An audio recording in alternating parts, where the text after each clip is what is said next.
Dios nos envió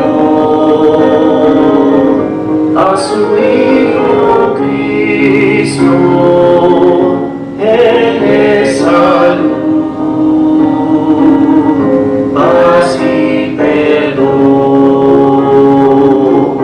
vivió y murió por mi pecado,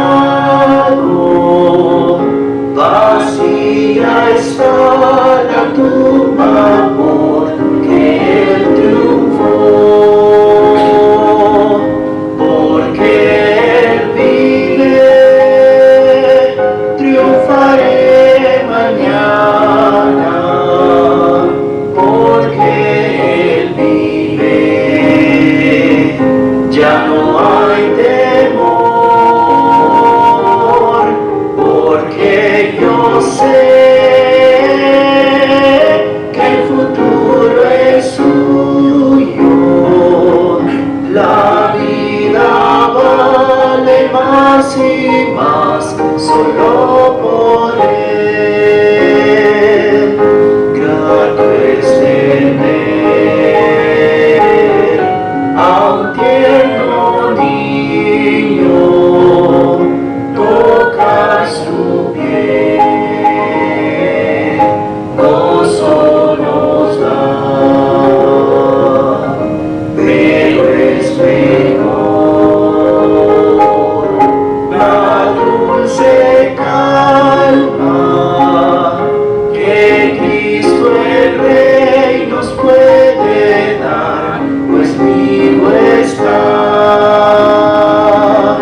porque Él vive, triunfaré mañana, porque Él vive, ya no hay temor, porque yo sé que el futuro es suyo, la vida vale más y más solo por Él.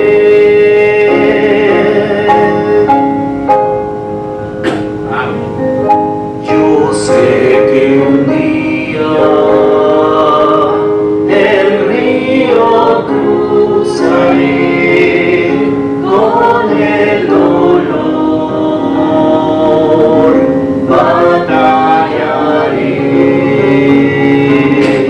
y al ver la vida triunfando invicta, veré gloriosas luces y veré al Rey, porque Él vive, triunfaré mañana, porque Él vive, ya no hay temor, porque yo sé que el futuro es suyo, la vida vale más y más solo por Él.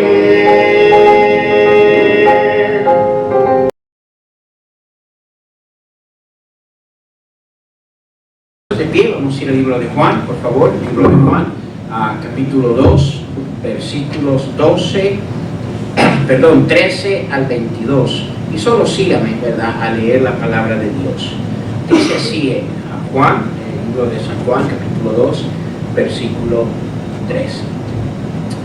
Estaba cerca la Pascua de los judíos, y subió Jesús a Jerusalén, y halló en el templo a los que vendían bueyes, ovejas y palomas, y a los cambistas ahí sentados.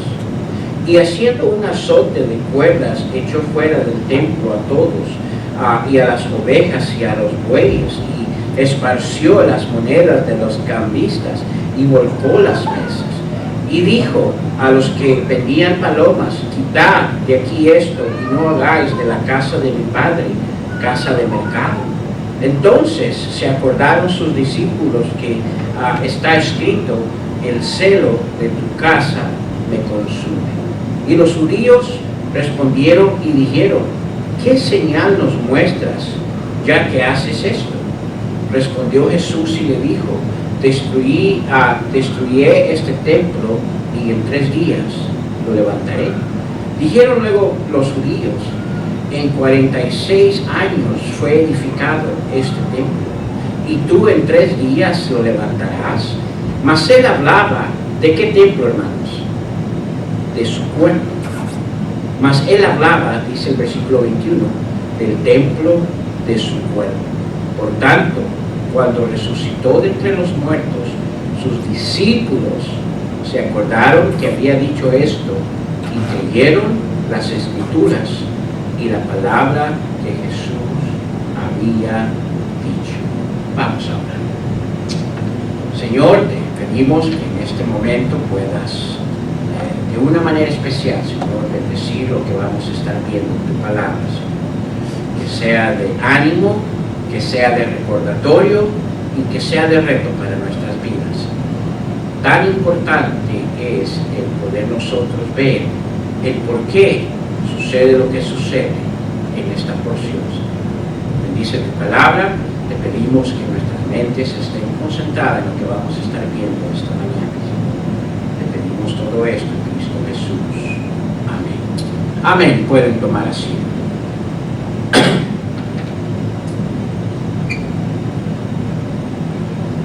Lo que acabamos de leer esta mañana en el libro de Juan, capítulo 2,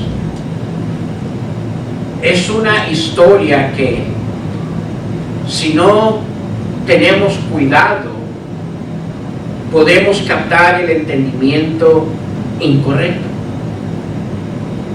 Hay gente que al leer esta parte de las Escrituras dice: hey, mira, Jesús perdió el control. Y lo dicen por la reacción que vemos en la historia. Ahora, obvio que vemos la narración de la historia. Entra al templo. Al entrar al templo, mira un escenario más o menos como usted puede ver en esa foto, ¿verdad? Y al ver lo que estaba sucediendo, procede a básicamente, como quien dice, limpiar casa, correrlos, exhortarlos, sacarlos dentro del templo. Ahora,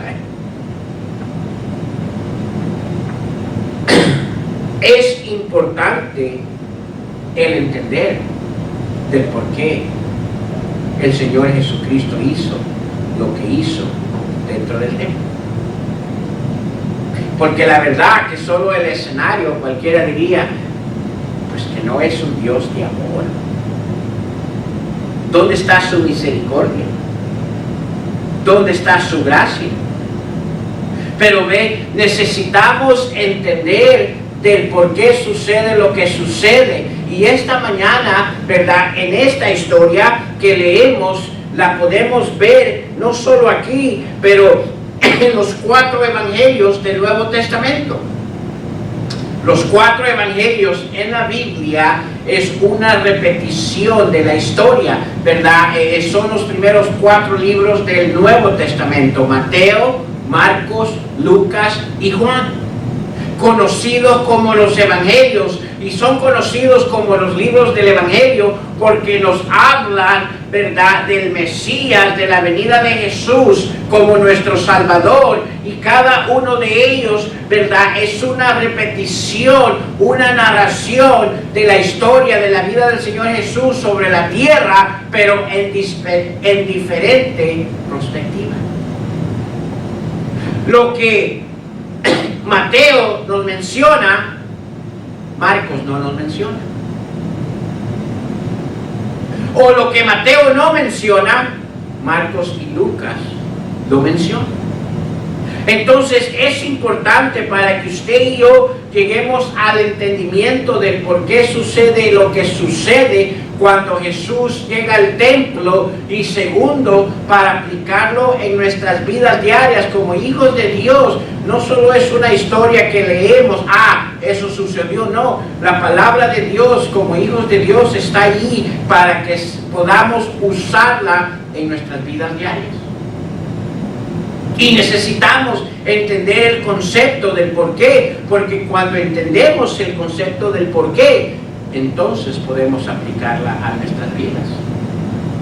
Ven, la aplicación ahí no es que podemos perder y actuar fuera de control y hacer lo que queremos. No, ese es el mensaje que nos está dando la historia. Porque mire, para eso no necesitamos dirección de la palabra de Dios. El control y nuestra manera de actuar, mire, por naturaleza lo hacemos. ¿Hay alguien aquí que se ha enojado alguna vez? ¿Hay alguien aquí que alguna vez enojado ha perdido el control? Todos. No necesitamos guía de cómo perder el control. No es ese el mensaje que nos está dando aquí. Entonces, es importante, ¿verdad? Y, ¿verdad? Déjeme enfatizar para poder tener un poco de claridad. La razón principal, ¿verdad?, que el Señor Jesucristo hace lo que hace al entrar al templo es por esto, porque quería darnos la importancia divina del templo. Cuando hablo de la importancia divina del templo, estoy hablando que Él quería tomar esa oportunidad para que nosotros pudiéramos ver cómo Dios mira hacia el templo. Ahora, ¿había alguien más que pudiera mostrarnos cómo Dios, quien es un ser divino, y cómo el Hijo, que es el Señor Jesucristo, miran hacia el templo? ¿Quién más que Él calificado para eso? Y lo que Él vio cuando entra al templo, en vez de ser un ánimo y una bendición, fue algo, ¿verdad?, que le afectó, ¿verdad?, de una manera, se puede decir, se me olvidó esa palabra, sad, triste, porque no era la manera que Dios miraba el templo. Ahora, necesitamos entender ese concepto. Cada uno de los evangelios, y una vez más, los evangelios son esos primeros 4 libros de la Biblia, ¿verdad?, del Nuevo Testamento: Mateo, Marcos, Lucas y Juan. Cada uno de los evangelios nos relata algo que el otro evangelio no nos menciona. Por ejemplo, en Mateo 21, no vamos a ir ahí, ¿verdad?, más adelante vamos a ir ahí, pero en Mateo 21, donde nos da el relato que leemos en Juan, nos menciona lo que el templo debe ejercer y lo que se había transformado a ser. En Marcos, capítulo 11, que nos relata esta misma historia que acabamos de leer, pero en Marcos nos muestra el abuso que estaba surgiendo y la manera, ¿verdad?, que desvaloraban el templo. En Lucas nos revela la autoridad que existía en Jesús para hacer lo que Él hizo. Y en Juan nos habla del celo y del nuevo templo. Si vemos si conectamos los evangelios, ¿verdad?, al conectar estas 4 historias juntas, entonces podemos entender claramente del por qué Jesús hizo lo que hizo. Obvio que dentro del templo había un desastre sucedido. No era aquel templo el cual el Señor Jesucristo, ¿verdad? No era aquel templo el cual Dios anhelaba, donde su presencia de Él habitaría. Es importante entender eso. Ahora, necesitamos entender del por qué. Necesita ver esa importancia en nuestras vidas, de ver la manera que Jesús y Dios miran hacia Él. Primero, necesitamos entender que el templo tenía propietario. Déjeme repetir eso. El templo, cuando el Señor Jesucristo entra en Jerusalén, ¿verdad? Ese templo no era algo libre, ¿verdad? Tenía dueño. ¿Quién era el dueño de ese templo? Vamos a Mateo, por favor, y vamos a estar usando mucho la palabra de Dios esta mañana. Yo le animo para que usted mire. La primera cosa que necesitamos entender el por qué el Señor Jesucristo hace lo que hace al entrar a este templo es porque había un pueblo que se había olvidado que ese templo tenía propietario, dueño. ¿Quién era el dueño de ese templo? Muchas veces, escúcheme, los líderes religiosos actuaban como ser dueños de ese templo, pero ellos no eran los dueños. ¿Quién era el propietario de ese? Vamos a Mateo 21, versículo 12, donde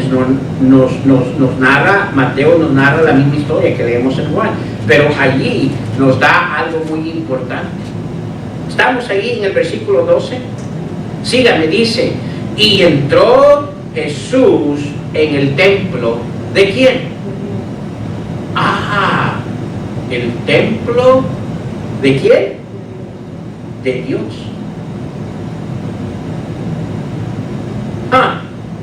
Vamos a Juan capítulo 2, versículo 16, donde leímos esta mañana.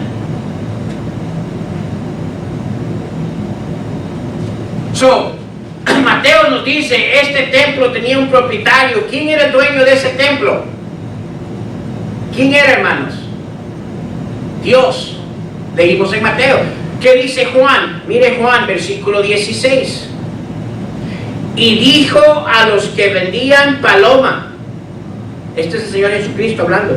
Quitad de aquí esto y no hagáis de la casa de mi ¿quién? ¿Quién era el Padre del Señor Jesucristo? Dios. ¿Qué está diciendo el Señor Jesús? Hey, mire, saquen esto de aquí, porque este lugar no es de ustedes. Este lugar tiene propietario y es de mi Padre. ¿Quién era su Padre? Dios. ¿Qué dice Mateo allá en el capítulo 21? Dice, ¿el templo de quién? De Dios. Mire lo que Lucas nos dice. Vamos a Lucas 19.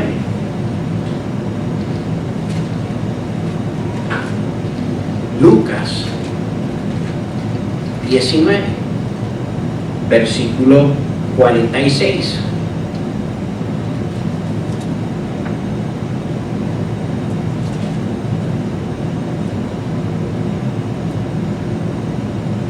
¿Estamos ahí? Dice, desde el 45, Lucas 19, 45. Y entrando en el templo, comenzó a echar fuera a todos los que vendían y compraban en él, diciéndoles, aquí está por qué tomó esa acción, escrito está. ¿Qué sigue? ¿Qué, hermanos? es casa de oración.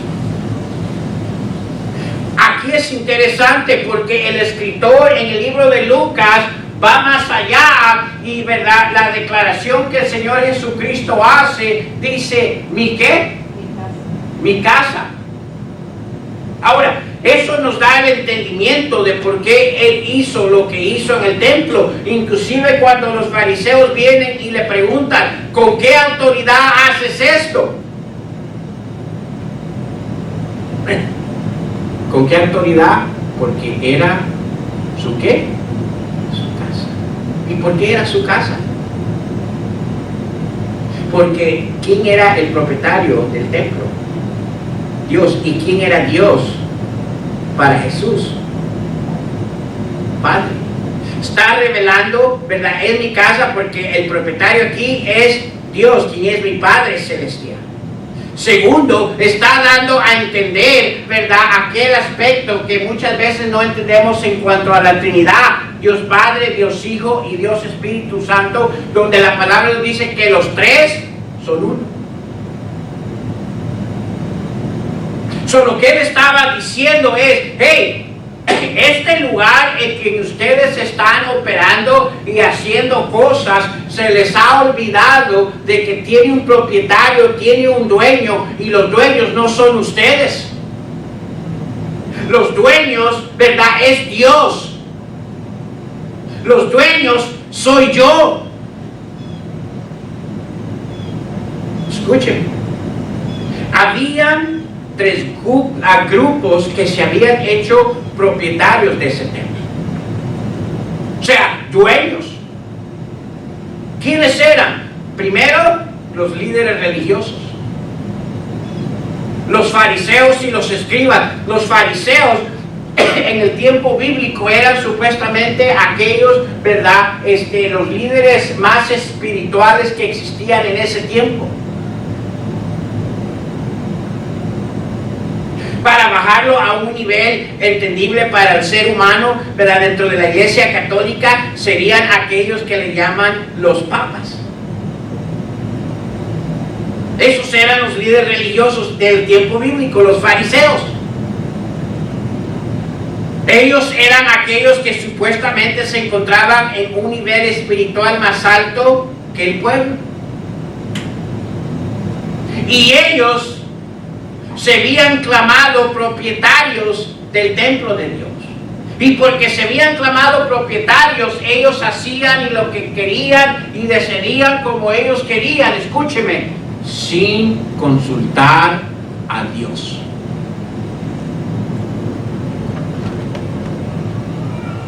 Es importante. Porque es que vienen al Señor Jesucristo y le dicen, ¿con qué autoridad haces esto? O sea, lo que ellos estaban clamando, estos líderes religiosos, estaban diciendo, oye, ¿por qué estás haciendo eso? Nosotros no tuvimos permiso de hacer eso y nosotros somos la autoridad mayor en este templo. Y el Señor Jesucristo le dice, escuchen, se han equivocado. Ustedes deberían de ser los administradores de este templo, no los propietarios de este templo. ¿Hay una diferencia entre un administrador y un propietario? ¿O no hay?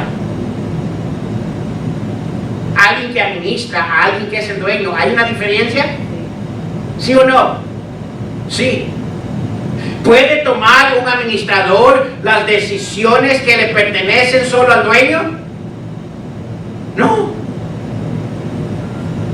Y eso es lo que estaba pasando dentro del templo.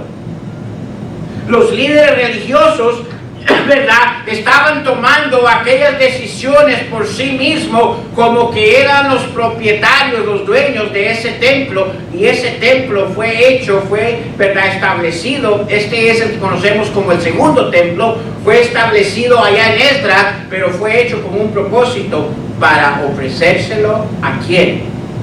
A Dios. Había otro grupo de personas que se había hecho propietarios de ese templo. ¿Quiénes eran? Los mercaderos,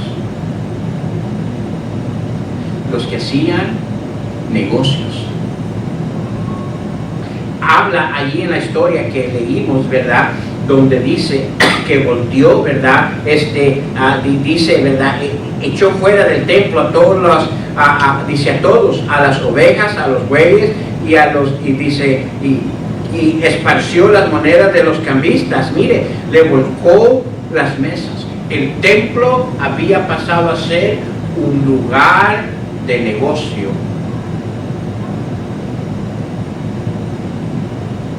Es interesante. Una vez más, estamos viendo la reacción del Señor Jesucristo por la importancia divina que era sobre el templo.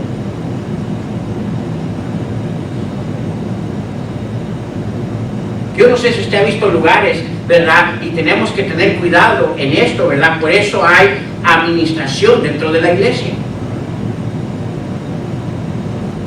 Mire, a veces ha venido gente y dice, mire, ¿qué le parece si hacemos esto aquí y esto así y este negocio? Y mire, y de las ganancias podemos darle algo a la iglesia.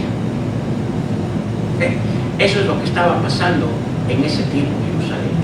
¿Sabe por qué los administradores, los sacerdotes, ¿verdad? Permitieron toda esta clase de mercadeo? Dice en otra porción allá en la Biblia, ¿verdad? De esta historia. Y los mercaderos eran aquellos que estaban dentro del templo, no porque anhelaban ser parte del templo, sino simplemente estaban ahí para hacer negocio y hacer dinero propio.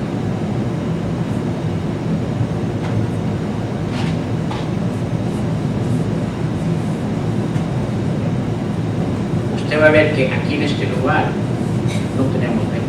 Es más, algunos de ustedes han estado aquí y me han escuchado y les he dicho, si tienen alguna clase de negocio de tratar, mire, no lo traten en la iglesia, ¿verdad? Mírense en otro lugar o, ¿verdad? Mírense en su casa, porque al venir aquí no venimos a tratar negocios.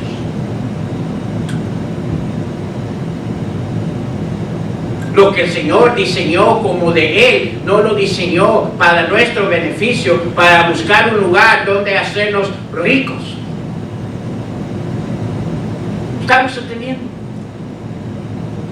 Pero este segundo grupo se había hecho propietario del templo, ¿verdad? Habían hecho mercado. Mire, yo no sé si usted ha visto a veces algunos lugares que usted va y mire, ¿verdad? Al entrar tienen toda clase de venta.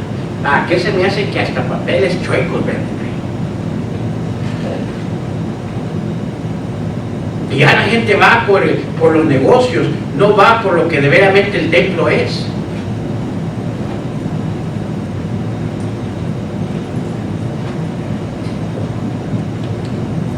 Había otro grupo que se había hecho propietario del templo, la multitud. Los líderes religiosos se habían declarado propietarios del templo. Los mercaderos se habían declarado propietarios del templo. La multitud se había declarado propietario del templo. La manera, y yo no sé si usted alguna vez ha visto un mapa de cómo Jerusalén es y cómo el templo estaba centrado. Bueno, donde el templo se encontraba, que era en medio de la ciudad, había dos opciones de ir de un lado al otro lado de la ciudad. Una, tenían que dar la gran vuelta fuera del templo.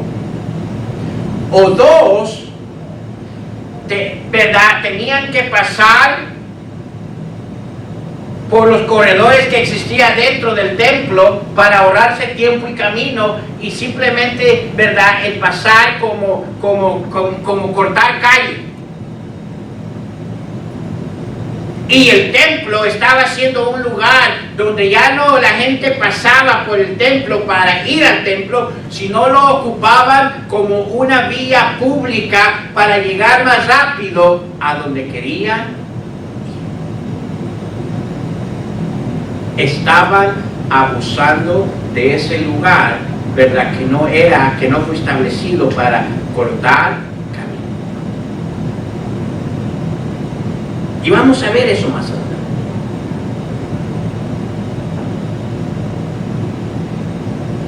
Mire, vamos allí, ¿verdad? En Marcos 11, para que usted mire lo que le estoy diciendo. Marcos capítulo 11, versículo 15.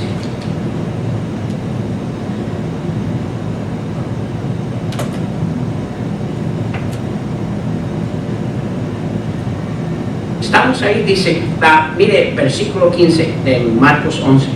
Vinieron pues a Jerusalén y entrando Jesús en el templo comenzó a echar fuera a los que vendían y compraban en el templo.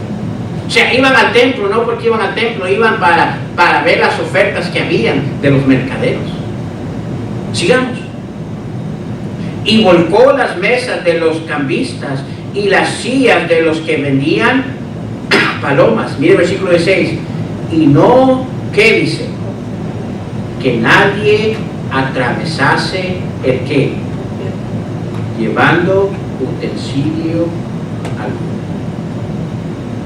Él dijo, hey, Señor Jesucristo los padres, oiga, si no vienen al templo y van para aquel lado, váyase por donde debe de irse. Este lugar no es su propietario de la multitud para usarlo a su antojo. Si solo viene a, ¿verdad? Aquí para ordenar, ¿cómo se llama eso, hermano? De ese pollito con tajada de pollo. Si solo viene aquí para ordenar la tajada de pollo y irse, mire, este no es el lugar, váyase. Si solo viene, ¿verdad?, por las pupusas, váyase. O sea, lo estaban usando la multitud como un lugar comercial. Y aquellos vendedores que tenían que ir de un lado de la ciudad al otro lado de la ciudad, ellos y sus animales que cargaban todo lo que vendían, se pasaban por el templo de un lado a otro y dice, oye, este no es un lugar público, no es calle. Este lugar que ustedes están entrando tiene un propietario. Ahora escuchen. El templo necesita siempre un cuidado especial por quién es el propietario. Por eso es que tenemos cuidado, ¿verdad? Ahora, vamos a ver más adelante, y no quiero adelantarme, ¿verdad? Pero este es el edificio donde la iglesia se reúne. Pero porque este edificio lo hemos apartado para donde la iglesia se reúne, ¿verdad? Tenemos cuidado qué se hace y qué no se hace en este edificio. Porque no es nuestro. ¿De quién? ¿Para quién hemos apartado este lugar? ¿Para quién? Para la iglesia. Cuando viene junto en familia, ¿verdad? Y cuando la iglesia se reúne, ¿quién está? ¿Qué presencia está con nosotros? ¿La presencia de quién? De Dios. Dice, donde hay dos o tres, ahí estoy yo en medio de ellos. Quizás no la podamos ver, pero escúcheme, ¿sabe qué presencia está aquí esta mañana? La presencia de Dios. Y vamos a ver más adelante. Pero este edificio ha sido apartado para la iglesia, ¿verdad? Cuando viene, ¿verdad? Que es la novia del Cordero. Y por eso tenemos cuidado qué se hace y qué no se hace en este lugar. Miren, por eso es que aquí, ¿verdad? No es, nuestra prioridad aquí no es un acto social. No venimos aquí para tener socialismo y compañerismo, aunque es bueno eso. Pero no es nuestra prioridad. Mire, este lugar no lo ocupamos para bailes. ¿Por qué? Porque lo hemos asignado para la iglesia que viene y, ¿verdad?, se reúne con el propietario de la iglesia. ¿Quién es el propietario de la iglesia? ¿Quién es? Como que nos da miedo decir, ¿verdad? Dios. Él es el propietario. Ahora, nosotros somos la iglesia. Este es el edificio donde la iglesia es.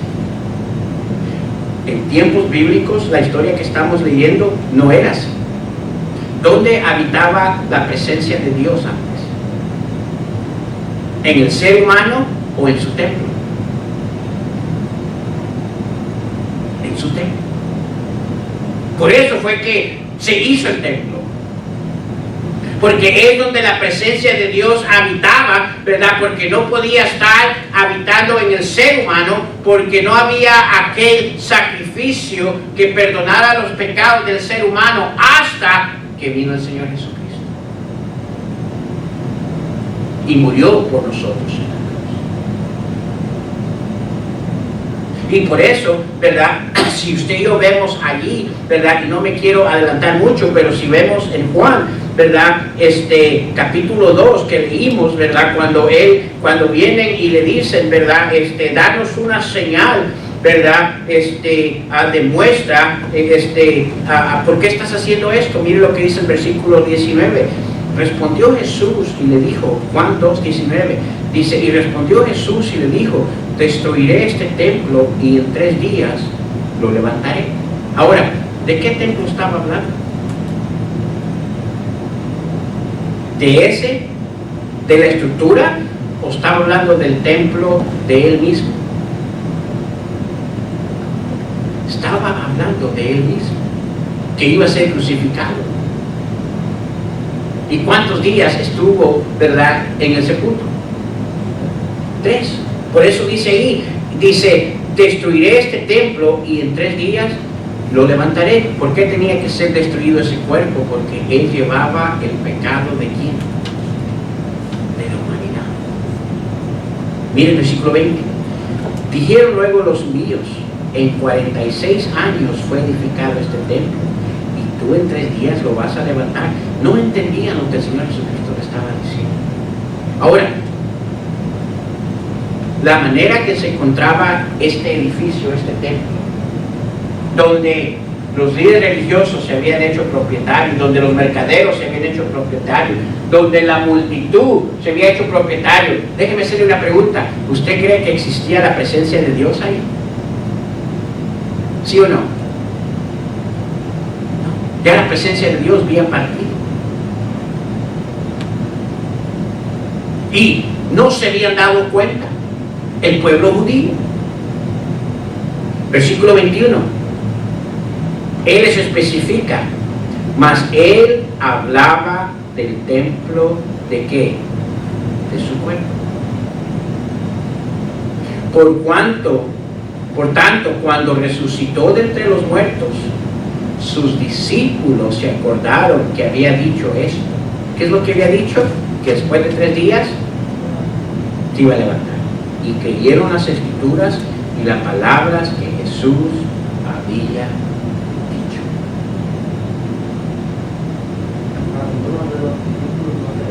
No. Es Tomás. ¿Quién fue? Tomás. Se le apareció y hasta que le sintió. Cuando se aparece a los discípulos que estaban allá en aquel lugar orando, ¿verdad? Él entra y se les aparece. ¿Y qué hace? ¡Un espanto! Digo, soy yo. No creían que iba a resucitar antes de... Entonces se acordaron. Exactamente. Ahora, y después que Tomás hace eso, le dice, ¿verdad? Por su incredulidad.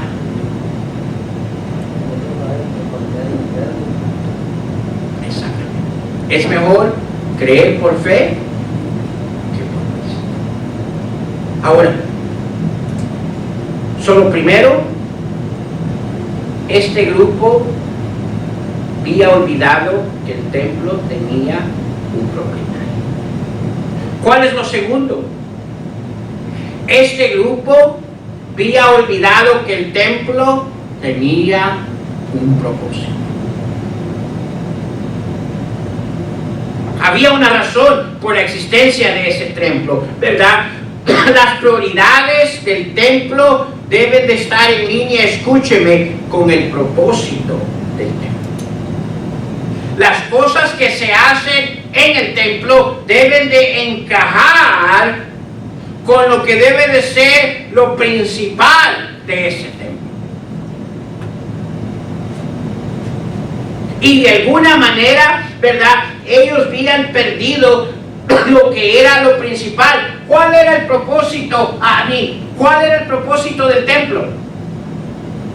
¿Cuál dirían ustedes que sería la principal razón de la existencia de un templo? ¿Cuál es? Aquí está. Es para que se desarrollen obras celestiales.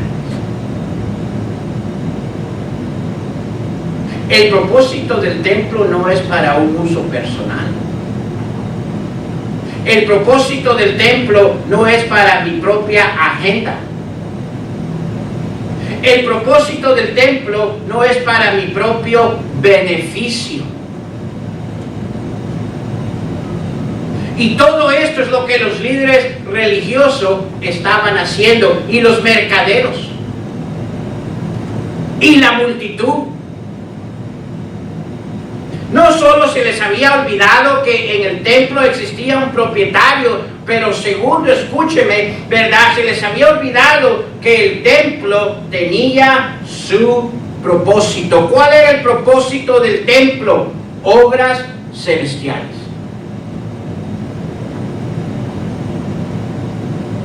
Déjeme hacerle una pregunta. Y ya vamos a ver qué es obras celestiales, porque dentro de las historias nos relata qué es obras celestiales. Obras celestiales es aquellas cosas divinas donde Dios obra en el ser humano. Es cuando la iglesia se reúne en este lugar donde la presencia de Dios habita y existe, que a verdad Dios obra en el ser humano.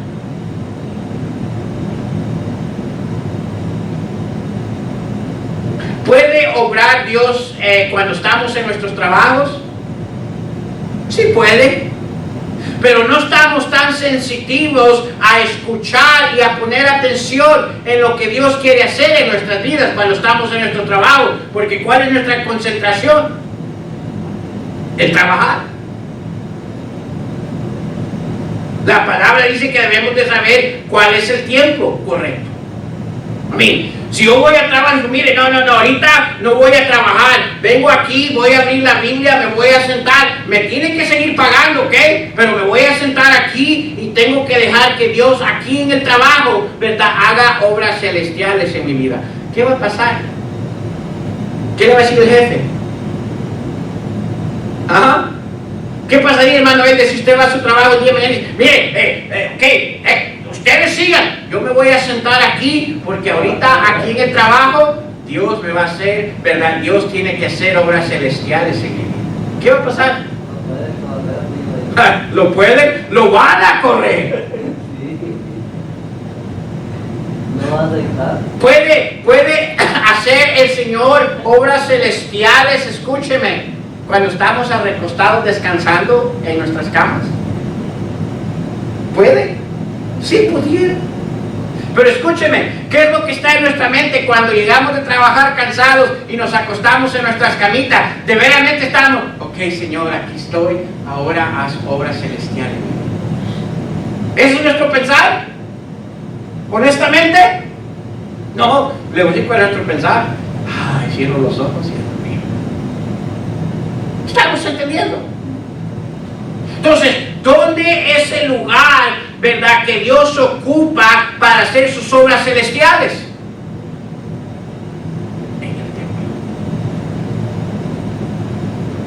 Y ellos habían perdido ese propósito. ¿Qué debe de suceder cuando la iglesia se reúne? Porque cuando la iglesia se reúne es un tiempo donde Dios hace obras celestiales. Por eso es que estamos aquí poniendo atención. Por eso es que estamos aquí estudiando la palabra de Dios. Por eso es que estamos apagando, en verdad, el celular. Porque lo ponemos en un escenario donde le damos la oportunidad y le damos la atención completa a Dios para que venga y haga obras celestiales en nuestras vidas. ¿Podemos hacer eso cuando estamos con nuestros amigos? Estamos allí, ¿verdad? Con todos nuestros amigos y eso. ¿Y qué pasa? En ese momento se dice, ok, a todos, sentémonos calladitos porque ahorita vamos a permitir que Dios haga una obra celestial en nuestra vida. ¿De veramente va a hacer eso? Si para comenzar, la mayoría de sus amigos no saben ni que es hijo de Dios usted. Y eso se la regala. Pero es aquí en la iglesia donde Dios hace obras celestiales. Ellos habían perdido eso. Ahora estamos encajando por qué Jesús hace lo que hace. Se habían adueñado. Es como que yo vaya donde el hermano Eder y diga, hermano Eder, deme las llaves de su carro, ahora es mío. ¿Cuál va a ser su reacción? Exactamente. Eso es lo que estos tres grupos habían hecho en el templo. Segundo, se adueñaron. Segundo, perdieron el propósito del templo. ¿Cuál es el propósito de la iglesia cuando nos reunimos? Obras celestiales. ¿Qué son las obras celestiales? Porque necesitamos entender. Dijimos cuando Dios obra en el ser humano. ¿Qué es lo que Dios hace? Vamos a Mateo 21, por favor. Mateo 21, vamos a ver en las tres historias porque nos da un relato qué es obras celestiales. Mateo 21, versículo 14.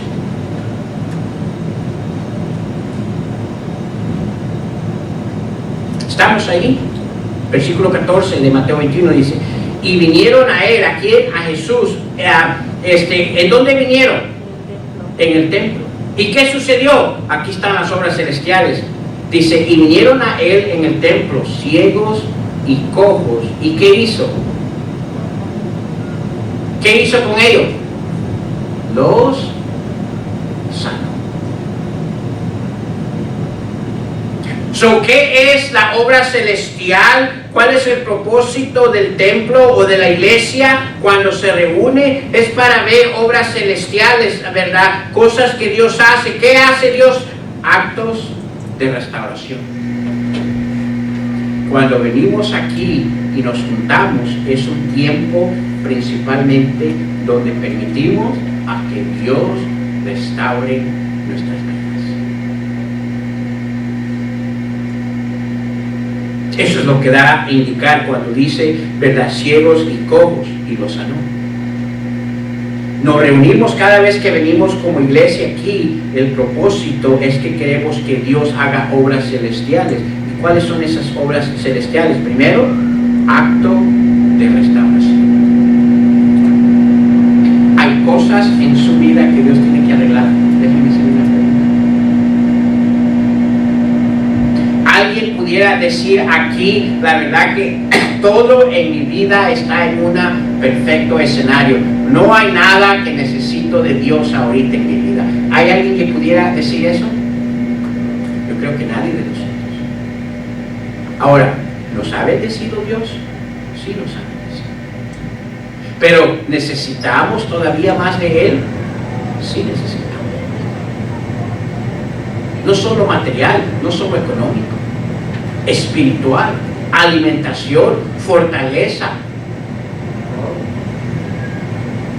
Esa es la obra celestial. ¿Verdad? El templo, su propósito era un acto de restauración. Cada uno de nosotros, la mayoría de las personas que llega a la iglesia, ¿cómo llega? ¿Con su vida arreglada o su vida descompuesta? Ahora, qué bendición si usted creció en las cosas del Señor. Yo sé en el área de Dixon, ¿verdad? Viene de un trasfondo donde su papá ha sido ministro. Y qué bendición por eso. Pero yo le voy a decir, ¿verdad? Yo le aseguro que en la vida de Dixon hay cosas que Dios tiene que arreglar eso. El hecho que haya nacido o en un ambiente donde conocían las cosas de Dios no quiere decir que no hay nada que tiene que arreglar en su vida. Yo, a la edad de 11 años, gracias a Dios, ¿verdad? Conocí las cosas de Dios y desde esa edad, ¿verdad? He estado en las cosas de Dios. Hay cosas que Dios todavía tiene que arreglar en mi vida, muchas cosas. Esa es la obra celestial, actos de restauración. Hay cosas que Dios día en día está restaurando. Pero ¿sabe cuándo hace eso Dios? Cuando estamos aquí en su gloria, como iglesia. ¿Qué otra cosa? Si no necesita, si ya su vida ha sido restaurada, por cierto, la primera restauración que cada humano necesita es a dónde va a pasar la eternidad. La palabra de Dios habla que hay dos lugares, el cielo y el infierno.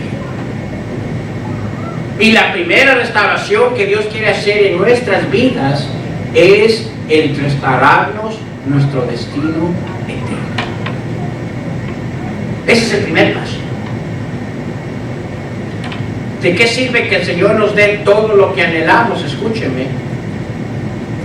Y al fin de esta vida, cuando ya terminemos nuestra peregrinación aquí, terminemos en el infierno. ¿De qué sirve? Él mismo dice, ¿de qué sirve que ganares todo el mundo, pero perdieres qué? Tu alma. Habla de ese destino eterno de nuestro ser. La primera restauración que cada uno de nosotros necesitamos es a dónde vamos a pasar. Ahora, gracias a Dios, yo creo que si no todos, la mayoría de los que estamos aquí, ¿verdad? Ya hemos arreglado, ya hemos permitido que Dios restaure ese lado de nuestra vida. ¿Cuál otra obra celestial ocurre dentro del templo? Mire Marcos capítulo 11. Vamos a Marcos capítulo 11. Marcos capítulo 11.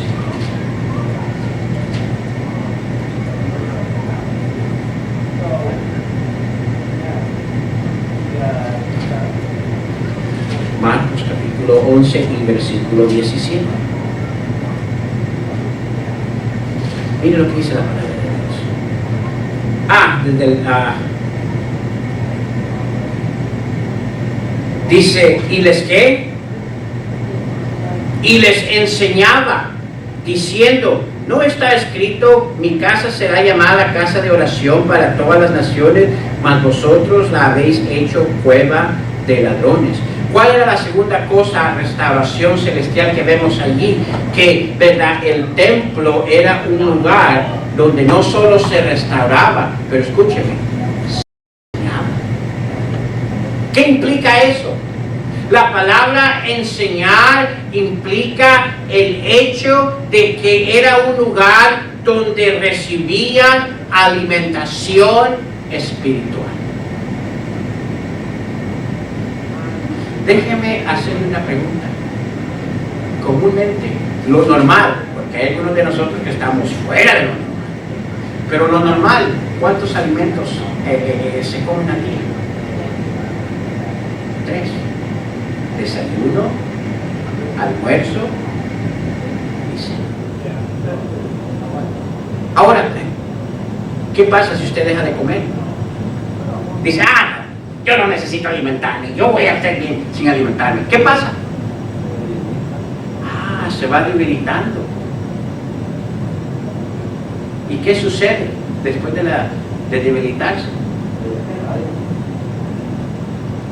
O se muere. ¿Necesitamos alimentarnos? Sí. Y porque el Señor sabía eso, ¿verdad? Diseñó el templo, un tiempo donde veníamos y nos sentábamos y no solo éramos restaurados, pero la manera que éramos restaurados era a través de la enseñanza, era a través de la alimentación espiritual para nuestras vidas. Ven, es ahí donde la mayoría del ser humano no entiende la importancia, y muchos de los cristianos no entienden la importancia de reunirse con la iglesia. La manera que Dios hizo al ser humano, lo hizo, ¿verdad? Escúcheme, espíritu, alma y cuerpo. Ese es el diseño de Dios de la humanidad. Y esos tres.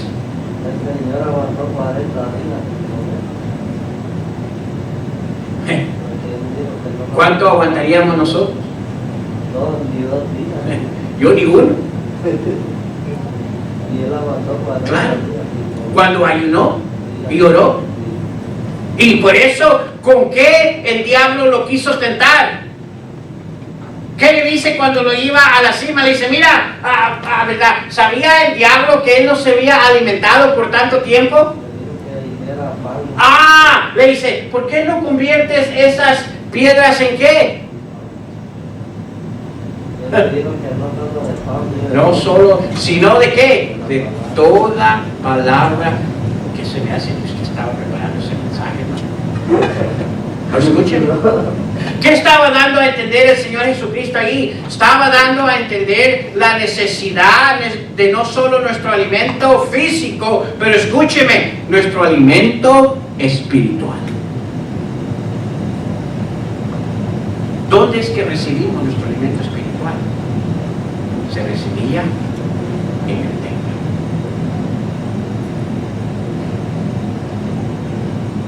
Y ya no había ahí alimento espiritual.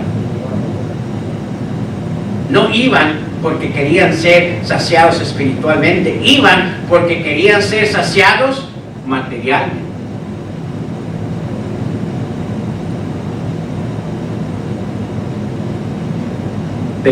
Ahora vamos a Lucas 19, un último versículo, y vamos a parar ahí. La próxima semana yo creo vamos a continuar esto, porque es importante de entender la claridad. Ahora, ¿podemos entender entonces por qué Jesús hace lo que hace cuando llega al templo? Primero, se habían adueñado del templo.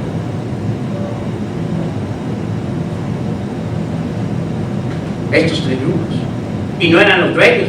Tuvieron, ¿verdad? Los sacerdotes deberían de haber sido los administradores. Segundo, habían perdido el propósito del templo. Ahora era un swami. ¿Cómo le llaman? Un callejón de ventas. Ya no era un lugar de restauración, ya no era un lugar de alimentación espiritual. Mire lo tercero, en Lucas 19, versículo 46. Desde el 45, y entrando en el templo comenzó a echar afuera a todos los que vendían y compraban en él, diciéndoles, escrito, una de las cosas que aprendemos del Señor Jesucristo, que cuando Él corregía usaba ¿qué? La palabra de Dios. Dice, escrito está, mi casa es casa de ¿qué, hermanos? De oración. Dice, mas vosotros la habéis hecho cueva de ladrones. ¿Cuál es la obra celestial que debería de ser prioridad en el templo? Primero, acto de restauración. Es donde Dios trabaja en el ser humano, es donde Dios obra en la humanidad. Segundo, ¿verdad? Es un lugar donde recibimos alimento espiritual. ¿Todo ser humano necesita alimento espiritual? Sí. Pero tercero, usa allí un término muy importante. Mi casa es casa de oración. Ahora, ¿qué estaba diciendo él allí? Estaba insinuando solo el hecho que venimos y oramos, y sí oramos. Pero no, escúcheme, usa el término oración, hermanos, porque la oración era aquella expresión, escúcheme, más íntima que describe una comunión cercana con Dios y su pueblo. Lo que él estaba tratando de insinuar y decir allí, ¿verdad? El propósito de este templo es para que el ser humano, para que el pueblo pueda tener una comunión cercana con Dios. Cuando el Señor Jesucristo, escúcheme, andaba sobre la tierra y quería ese tiempo íntimo cerca entre él y su padre, ¿a dónde se iba? Ajá, al Monte de los Olivos. ¿Y qué iba a hacer al Monte de los Olivos? A orar. Y es en ese acto de la oración, cada vez que lo vemos orando, era un acto de comunión cercana con su Padre. ¿Sabe cuál es la obra celestial? La tercera cosa que es la obra celestial dentro de la iglesia cuando venimos es un tiempo de comunión cercano con nuestro Dios.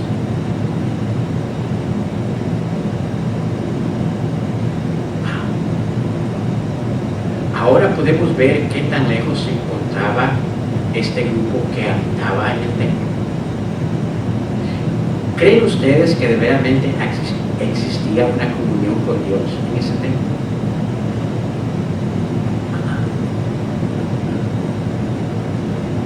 No existía.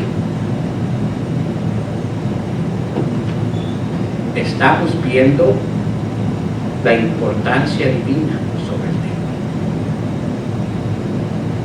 La manera que Dios mira a su iglesia. Ahora, vamos a parar ahí, hermanos, porque hay mucho más que yo quiero cubrir y no quiero brincar en nada. La próxima semana vamos a seguir cubriendo esto. Yo le animo, no se lo pierdan. Porque la tercera cosa nos va a abrir nuestra mente espiritual. Pero déjeme hacerle una pregunta. Con lo que hemos visto ahorita, ¿era suficiente motivo por qué Jesús hace lo que hace cuando entra al templo? Porque el templo tenía un propietario. ¿Quién era el dueño de ese templo? Dios.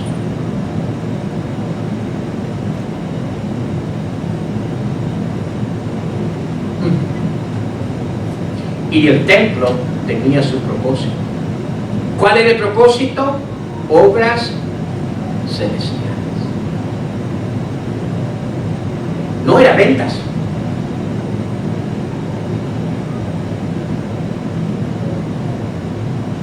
¿Qué importancia es eso en nuestra vida? Ahora, todavía no lo hemos aplicado a nuestra vida diaria. Porque acuérdense, lo que hizo el Señor esa semana era un enfoque, ¿verdad?, para enseñanza a sus seguidores.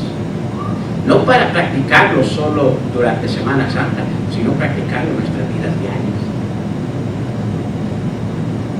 La próxima semana vamos a ver eso. Pero wow, yo creo que es importante en nuestras vidas recordar lo que hemos recordado hasta ahora. ¿Cuántos dirían amén? Amén.